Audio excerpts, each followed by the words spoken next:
মতন অসহায় গরিব এতিম কেউ নেই দুনিয়ায় বাবা।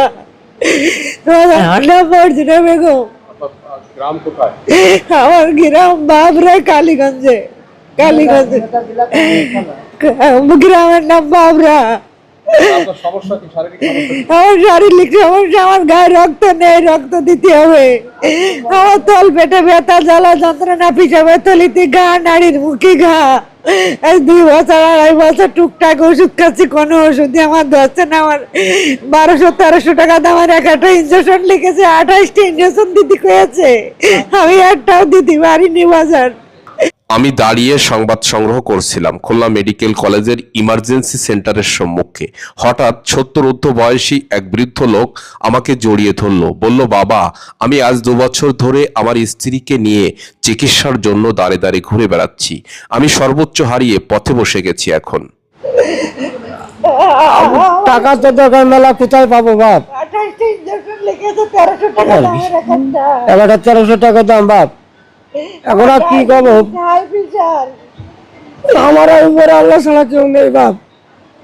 আর কার কাছে কি করবো? আল্লাহ ছাড়া আর মানুষ যদি সহযোগিতা করে বাপ। আপনার এলাকার এমপির নাম কি? আবু তালেব, জিম্মেদার সাহেব। জি আবু তালেব, জি। তিনি কি সহযোগিতা করছে? সহযোগিতা একবার আমার গেছিলাম, 3000 টাকা দিল, বুঝেছে, তাই তো ওষুধ পানি কিনি।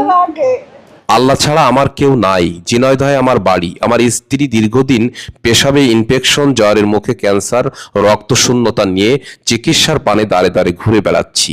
ডাক্তার আমার স্ত্রীর চিকিৎসার জন্য 28টি ইনজেকশন লিখেছে, যার প্রতিটার দাম 1300 টাকা করে।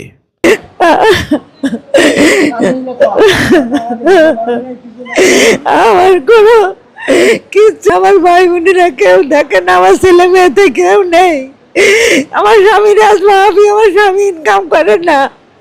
আমি 2 বছর 2.5 বছর রক্ত দিতে পারছি না, 2 বছর 2.5 বছর অসুস্থ, কোনো সাহায্য কোনো জায়গাতে। আমি এই খুলনা হাসপাতালে 3-4 বার ভর্তি হলাম, যশোরে ভর্তি হয়েছি, ঢাকায় মেডিকেলে ভর্তি হয়েছি। আমি পেশায় একজন সামান্য ট্রাক ড্রাইভার ছিলাম। আমার জমানো কোনো টাকা পয়সা নেই। জমি জমা, সহায় সম্পত্তি সবকিছু বিক্রি করে আমার স্ত্রীর পিছনে ব্যয় করে দিয়েছি। এখন খুলনা মেডিকেল কলেজের ডাক্তারদের কাছে এসেছি আমার স্ত্রীর চিকিৎসা করানোর জন্য। এর পূর্বে ঢাকা মেডিকেল কলেজে ছিলাম। ভাই বোন থেকে তারা আমার ফোন ধরে না, রিসিভ করে না, আমার পরিচয় দেয় না তারা। ঝিনাইদহ জেলার অসুস্থ মর্জিনা বেগম সংবাদকর্মীদের কাছে চোখের পানি ফেলে কেঁদে কেঁদে বলছিল, আমার পৃথিবীতে কেউ নাই। পিতামাতা ছিল, মারা গেছে। একমাত্র অসহায় স্বামী আমার পাশে রয়েছে। একটি ছেলে ছিল পাগল, নেশা করে। আমাকে আপনারা সাহায্য করুন, আমি মরণব্যাধি থেকে বাঁচতে চাই। আর কার কাছে কি করবো? আল্লাহ ছাড়া আর মানুষ যদি সহযোগিতা করে বাপ। 749 32 11 71, ওইটা আপনার কাকির কাছেই থাকে। আপনার নাম্বার? জি, কাকির নাম বিকাশ আছে। বিকাশ আছে, বিকাশ। জি। এই বিকাশে আপনাদের সাথে যোগাযোগ করলে আপনাকে পাবে মা। 1749 32 11 71।